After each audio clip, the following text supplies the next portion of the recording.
It's Nolan.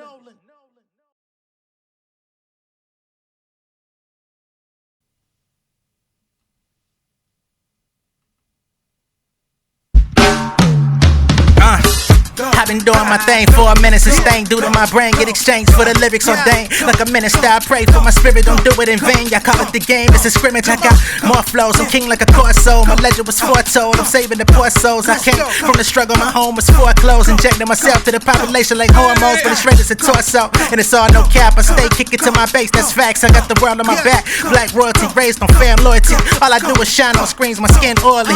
Swag on 100, becoming a gold. Nothing but dope, running the show, I'm one with the glow. Yeah, whack artists, they come and they go. I just be summoning growth, learning to broaden my scope. Yeah.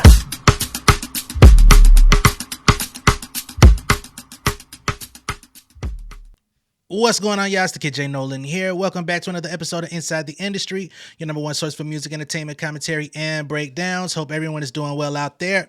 Now, in this particular episode, we're going to be getting into J. Cole with his Inevitable series.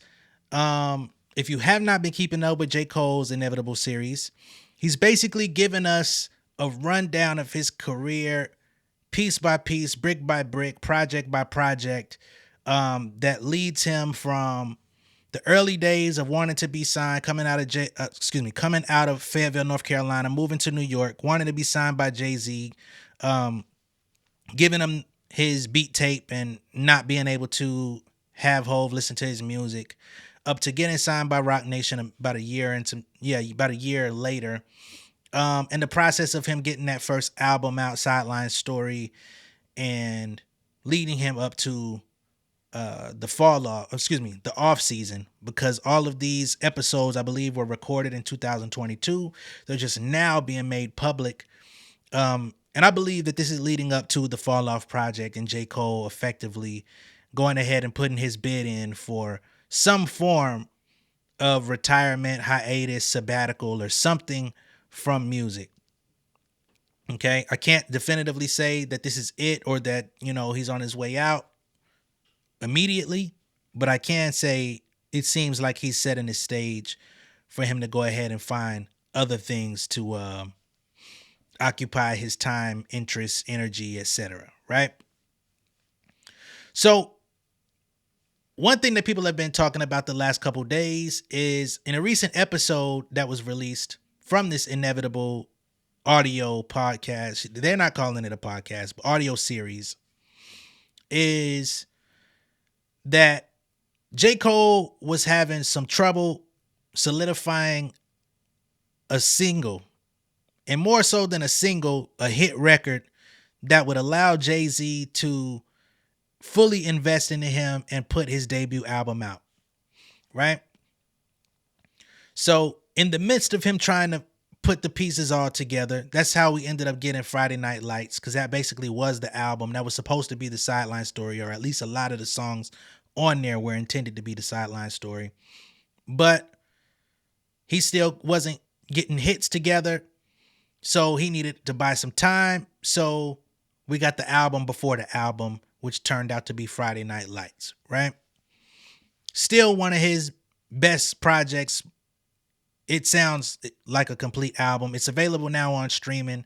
They just released it about a week ago, same week that Kendrick dropped his album. So you could go back and witness that nostalgia. I think I'm actually going to do a Patreon episode replaying Friday Night Lights. I haven't heard that album in years, or mixtape in years. So I might, for any of my Cole fans, I know it's only a few of y'all over here left, but if you want to come fuck with me on Patreon and we listen to Friday Night Lights, and just recover, regroup, take a blast from the past, let me know, and we could do that sometime before the week is out. But that's out. All that's going good. He's got the warm up, he's got the come up, he's got Friday Night Lights, all this stuff. But the guys over at Roc Nation are saying, "Hey, bro, everybody know you can rap. You got good music. You're talented. You doing this stuff. You making the beats. You got a good formula. You got a good thing going. But in order for me to move forward, we need a solidified single. We need something that could touch radio, that could get you out there before we put this album out, because we don't want you to put out a brick. And for those of y'all that may not, I don't know how old everybody is, but sometimes I speak in terminology that may be a little ancient compared to what the folks are saying these days. A brick is a flop, right? So Jay-Z asked him, he's like, "Hey man, why you feel like you gotta do all this shit yourself?" Right? Cause in the series, Cole is talking about going in the studio with No ID, who No ID was definitely very active around those Rock Nation offices and studios around 2009. He did a lot of production and co-production on Blueprint 3. So he's around. So Cole is in the studio with No ID. They cranking out some shit. Cole's talking about going in the studio with Salam Remy, who's of course known for doing Fugees, Lauryn Hill, Nas. Definitely been a mainstay in Nas' career over the years. Amy Winehouse, right? All that stuff.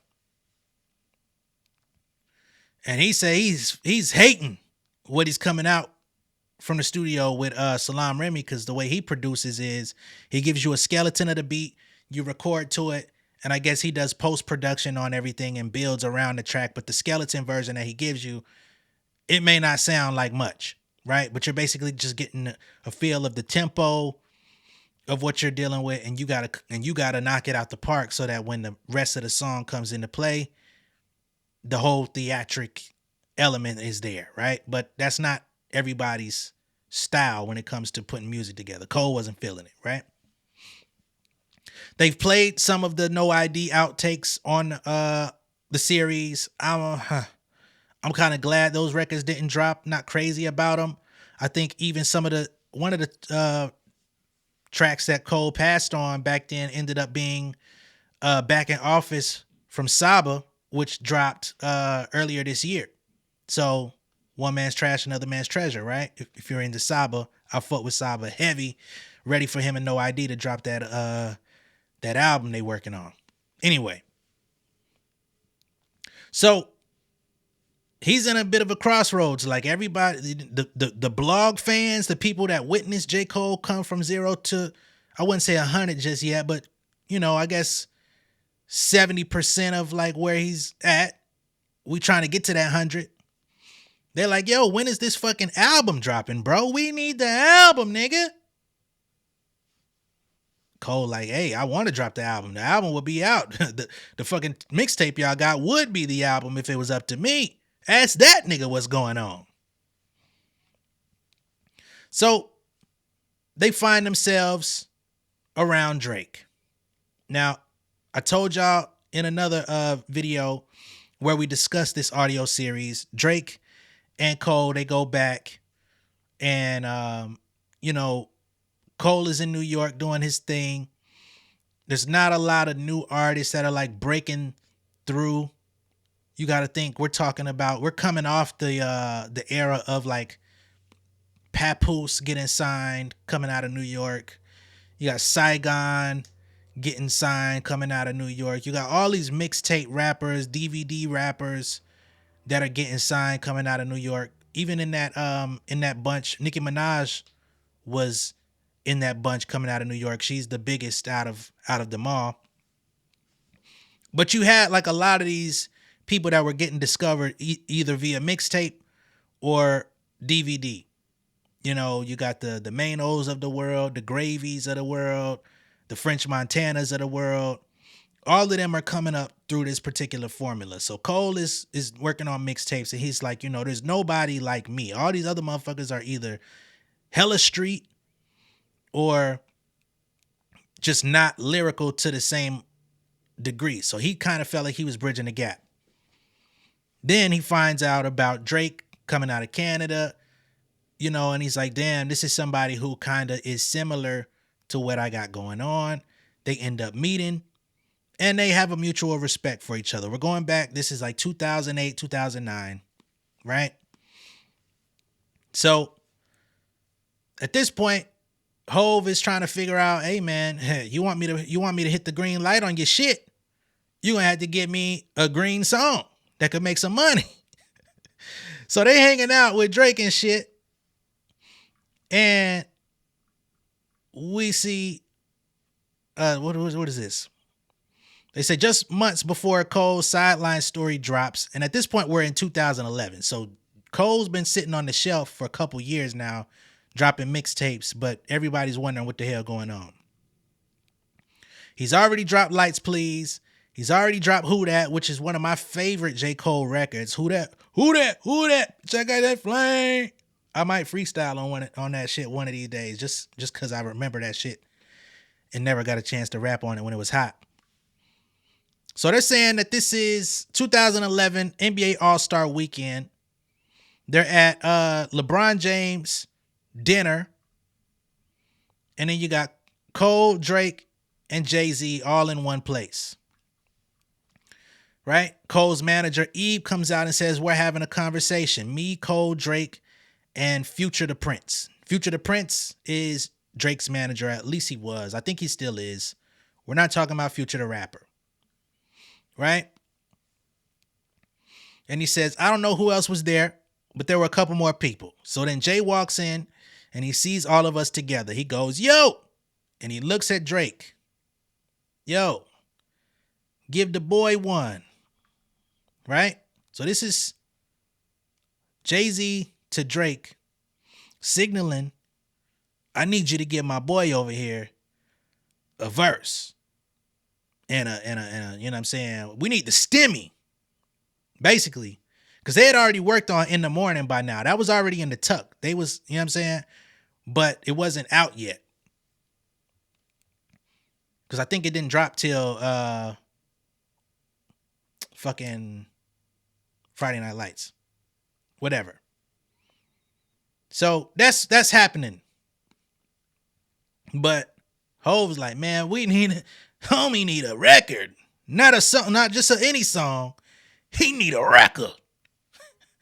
You know what I'm saying? So Eve says he continues to point at Cole. He says, basically, give him a hit. Now, from Eve, who's J. Cole's manager, and Cole, they're looking at Jay-Z like, what? Fucking embarrassed, livid, angry. Like, how you gonna put this man on the spot in front of us? It's almost like an uncle or a father, you know what I'm saying, going to the popular kid in school saying, hang out with my kid. Hey, man, I see you over there playing football, basketball, and shit, man. You over there all pro and shit, man. You got scholarship offers and stuff like that, man. My son is interested in doing the same thing, man. Come hang with him. You understand? Come introduce him to some of your friends. Now, that may work for some people. That might be how some of us out here acquired friends in school. I don't know. But J. Cole's a grown-ass man at this point, and he's looking like, what the fuck? The entire fuck. They say Cole clarified that Jay was actually pointing at him while looking at Drake during the chat. And although the then budding stars were friends, they were also competitors. Again, Cole was looking at Drake like, damn, this is somebody out here that can kind of do what I do. But he had a leg up because he came off of Degrassi. He put that fucking So Far Gone out. And if you look at the run that Drake had between 2009, 2011, before J. Cole's Sideline Story came out, you can see the type of impact he was already having on the industry at that time. Let's just take a little look at what dropped in the interim of Cole sitting on the shelf. So 2009, of course, you got Best I Ever Had. You got the So Far Gone mixtape. But then inside the industry, no pun intended, he's working with all these other artists, doing features, giving them hooks that are either hitting the charts or making it as like cult classics in people's iPods and Zunes and shit. I hate to take y'all back to that time when we had these fucking devices, but it was fun while it lasted. Right? So you got like the I'm Still Flies of the world. You got the Throw It in the Bag remix with Fab and Dream. You know what I'm saying? You got Trey, who, wow. We don't even talk about Trey songs on this channel no more because every week it's a new allegation about him. But you got the I Invented Sex, Trey and Drake, which was a big record at the time. You got Off That with Jay-Z and Drake. I never liked that song, but it was a big moment for Jay-Z to put Drake on his album, right? You got Money to Blow with Birdman, Wayne, and Drake. Another one. You got fucking Say Something, the Timbaland album with Drake. Never cared for that song all that much either. Didn't like that beat. But that was another moment of like, oh shit, Timbaland working with Drake. Oh shit, let's see what he talking about. That's 2009 or 10. One of them fucking years. It's 2009, excuse me. Then for 2010, you got shit like Aston Martin music, right? You got Moment for Life, Nicki and Drake. You got Oh Nah Nah, What's My Name with Rihanna. You got the Deuces remix, which Deuces was already a big record from CB. But then you got the remix with Drake on it. You got Made from Big Sean featuring Drake. You got another Drake feature with Trey. He within this time period, you got fucking Unthinkable, Alicia Keys that everybody knew he wrote. You got Jamie Foxx, Fall for Your Type, another one everyone knew he wrote. His DNA was all in the fucking vocal production of those songs. You know what I'm saying? So he's blowing up the charts. He's blowing up the mixtape circuit. He's working with Gucci at the time. He's working with Nipsey. He's working with Jeezy. Like this is like the beginning of the run where he can like, and we're talking about Drake here, move within all of the circles. He's working with R&B, pop acts. He's doing his own shit. He's working with the rappers, and he's working with the street rappers. And the rappers and street rappers is a delineation because you got rappers that's just putting out regular records, and then you got the Gucci Manes of the world, the Nipseys of the world, the Jeezys of the world that they rap, but they cater to a much different audience than him, right? So Hove is looking at him like, dog, put your arm around my boy, give him one of them golden nuggets, homie. Cole ain't like that shit. And to Cole's credit, they didn't do the big shebang for his debut album, right? He went and made fucking Workout. The same song that let Nas down, ironically. But that was the hit that put things in overdrive in order for Cole to get his career in motion the way that he wanted it to. But he wanted to do it on his own merit with a song that he produced himself. They were trying to link him with producers. Hove asking him, why do you feel like you got to produce all this shit by yourself, homie? We got the resources to put you in the studio with a who's who of motherfuckers. He like, nah, I want to do it this way. So it took him longer. It ended up working out. But by the time the Sideline Story came out, from Cole's own mouth, he says that the album had went through so many changes that although he's proud of it, it's his baby, you know what I mean? It didn't come out to be the cult classic, or should I just say the classic hip hop album he intended for it to be. It may be a classic to his diehards, but from a general hip hop perspective, me as a fan, I don't go back to that album. That's the one of the albums from his catalog I refuse to listen to. Right? That nigga get on there talking about you might think you the shit, you can't out fart me. I'm like, yo, we are losing it. You know what I'm saying? I've always felt that way. But in the series, he explains that he's going through these changes. He's cutting songs off his album. He's doing mixtape material to the point to where he's second guessing his writing. He's studying Kanye, who's like the closest thing out. And Kanye has a lot of, satire bars and like this weird sense of humor thing. So that's where you get, and he says some of those bars that you kind of cringe at from that time period, a lot of that was from him being influenced by Kanye who is somebody who could say cringe bars and make it work, right?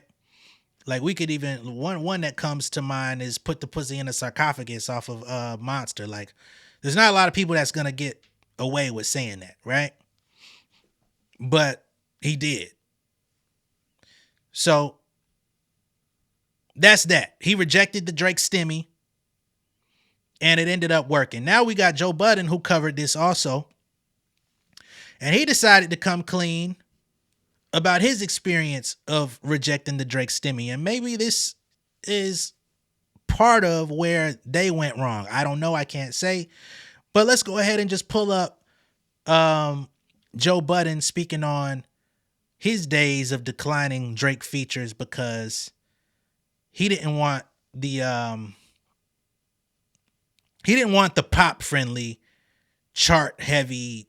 He didn't want a hit out of Drake. He wanted Drake to come into Joe Budden mood music world, bar up and get vulnerable and do that vibe. You know what I'm saying? And for whatever reason, it didn't work out. But let's go ahead and hear what Joe has to say on that front. Said to do keep your hook. Okay, idiot, stupid. That's dumb. Wait, a hook from Drake? Yes. You gave back a Drake hook? No, I never received a Drake hook. Okay. Like, because you didn't want it. I didn't want it. I feel like there's something missing from the story because it's not making sense. Why didn't you want it? It's not the type of record I wanted to make with him. I wanted him to tap in his rap bag. I didn't want a hit. I wasn't chasing hits at that point in my career. My career was rap shit. Mm-hmm. So if I get with the certified hit maker, I want to put him in my role. I want to rap. Like rap. The second you get to la la fa la la, then it's gonna make it look like it's something that I didn't want it to be. Stupid. Stupid for sure. Or J Cole. So why couldn't Cole? J Cole could have had the same sentiment. Yeah. Stupid. Or not. Look at where he landed. Yeah, I don't know if it's Again, all the way Cole stupid sounds for him. consistent. That's it. Nobody's turned down a hit, just like Ish said about money. I said that. If the dude sends me the record with the hook on it, I'm going to go. I might keep it. I'm going to go. Because then you look at it. But then you look at it. I also caught him before his entire run, too, though. I caught him twice. I caught him right off comeback season, MySpace days, when me and you was yeah. Mm-hmm. And then I caught him at Bernice Burgo's birthday party in Starlets. I was there, too. After you was with me? Mm-hmm. What happened to us?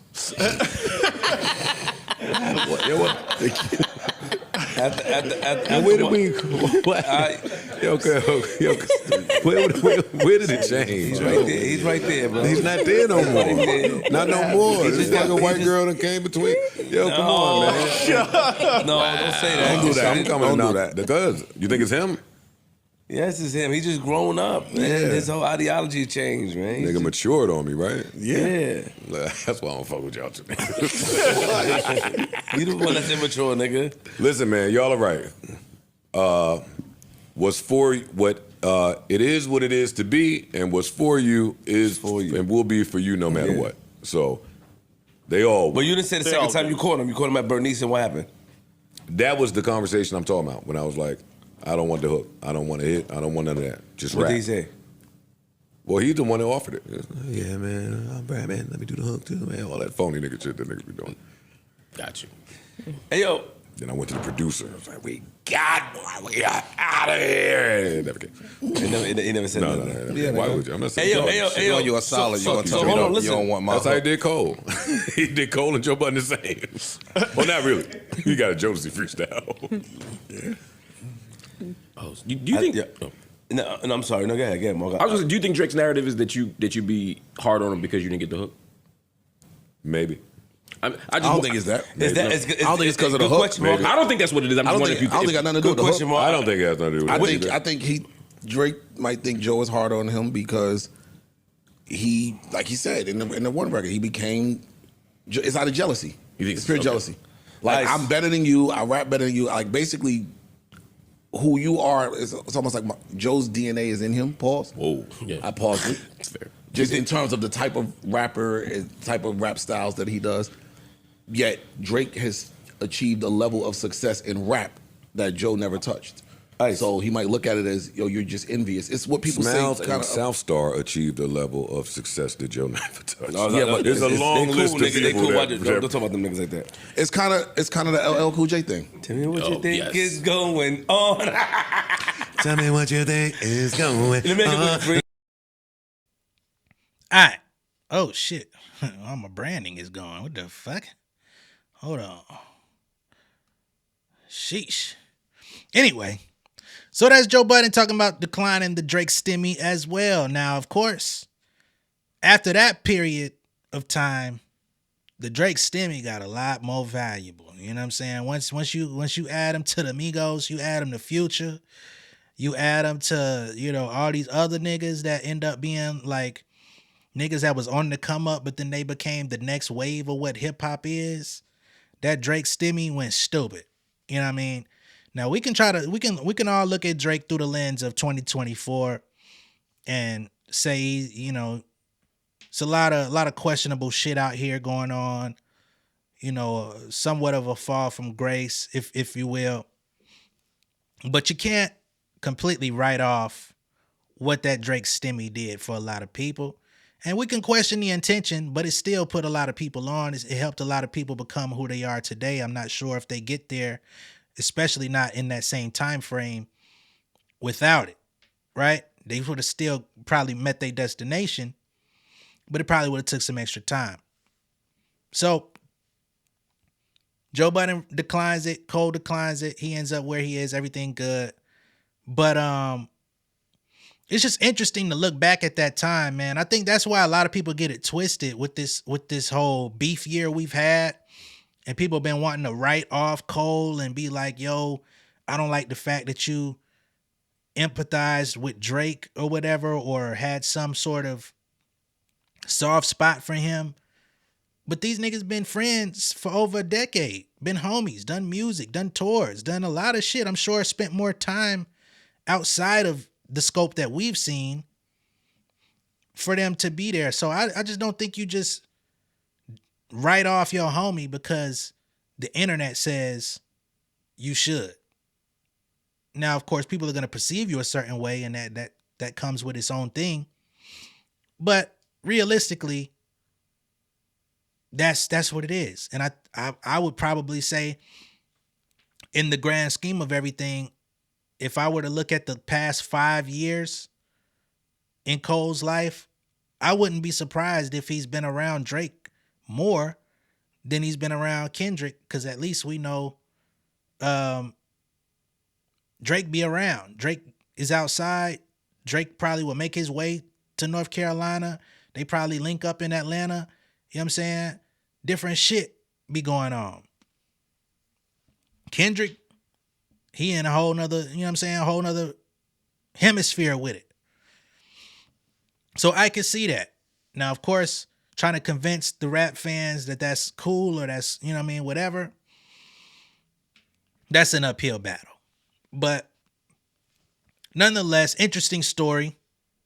If you happen to be curious about more of J. Cole's Inevitable audio series, y'all could check that out at inevitable.live. And I know a lot of people have written him off, but I think by the time the next album drops, I think some people will definitely come back around. Some people ain't. But as we can see, the so-called big three, everybody's working and supplying their fans. Kendrick is the MVP. Kendrick is the nigga running shop right now. Him and SZA finna go up. People are still wondering what's finna happen. Is there still another album on the way? Is there another collection of songs that we're gonna get prior to this tour? They're saying SZA's got something to drop this month as well. We're gonna see what that is. Some folks are wondering if she was the one in that other car in the GNX video. Right? Maybe the rollout is a dual rollout between them two. You know, I'm pulling up first and letting Aaron niggas out. And now my homegirl finna jump out and do her stuff. That's a theory. I don't know. We've got Cole. He's doing his 2014 Forest Hills Drive. anniversary show at Madison Square Garden, $1 in a Dream, brought back around. You get your tickets for $1. You know what I'm saying? So that's dope, bringing $1 in a Dream around. I think they're doing 2014 of those dollar tickets. And then everybody else got to get in where they fit in. They said that they had over 160,000 niggas waiting to get those tickets for that Madison Square Garden show. So a lot of the Cole fans is like, where y'all coming from? I thought everybody hated them. What's really good, baby? I'm trying to get my motherfucking ticket. Who's buying? Not to mention, Dreamville has started soft launching Dreamville Fest. As y'all can see my Dreamville hat on. I got this from Dreamville Fest 2 years ago. Well, 2 years ago, yeah. So, no, last year. Because they had it this year, but last year was when I went. Tripping. Anyway, so they're soft launching that. They haven't started announcing artists yet, but I saw that they did put out some sort of promo to let niggas know. Hell, tickets might even be on pre-sale by now. I'm not sure. I'm not going. But yeah. So you got Kendrick and SZA rocking. You got J. Cole finna do this shit. Again, I think this is leading up to an iteration of a grand finale. I don't even know if Cole knows where he's going from here. If he calls himself retiring, I think he'll be back. But I think he is about to leave a big splash. You got Drake going to Australia and New Zealand, doing his thing with the Anita Max Win tour. His fans are going to buy those tickets out there. We'll see if he circles back and does a U.S. thing, because right now I can't really put that on the same level. And maybe that's U.S. bias. But it just is what it is. People over here, I doubt, are going to be traveling out there for that show. So we'll see how this big three, or supposed big three, because I think that's been erupted, thing continues, where each of these artists go. Of course, we know Drake is lighting a legal fire up under UMG and some other companies in the music industry, threatening to sue if he moves forward with that in the new year. That's gonna, he's already blazing the motherfucking internet just off of a pretrial petition. So just imagine when all of this shit is really on and popping. Some crazy stuff going on. But let me know what y'all think of all this down below in the comments. Be sure to like and share this video. If this is your first time seeing me on YouTube, go ahead and join the channel, become an insider. I'm going to catch y'all on the next one. Y'all be good. Be safe out there. Much love and respect, y'all. Peace. King of my city and cul-de-sac. Coming out swinging like soldier rags. Leading my people like quarterback. Boy, I study this shit, I'm an almanac. Had to get up and grind. Knowledge is booming, I'm here to apply. Came with the chip and the dip, it just single the mind. We finna do more than survive. I need my check. Spinning the block for the Gouda. We hitting the jeweler to flood out the net. We don't do beef for computers, I'm straight out the sewer. We come when you rest. Niggas be looking perplexed, so keeping my foot on their neck. No map, I trust my gut for the quest. With drama, I'm fully abreast. I was ready for years and they doubted me. All of a sudden they tell me they proud of me. I been dropping these haters like calories. Cross them out, I came back with some battery. Stand for my honor, but too raw, no corner. Packing the stick with a drummer. Wanna catch my bad, one fumble. I done came too far to be humble.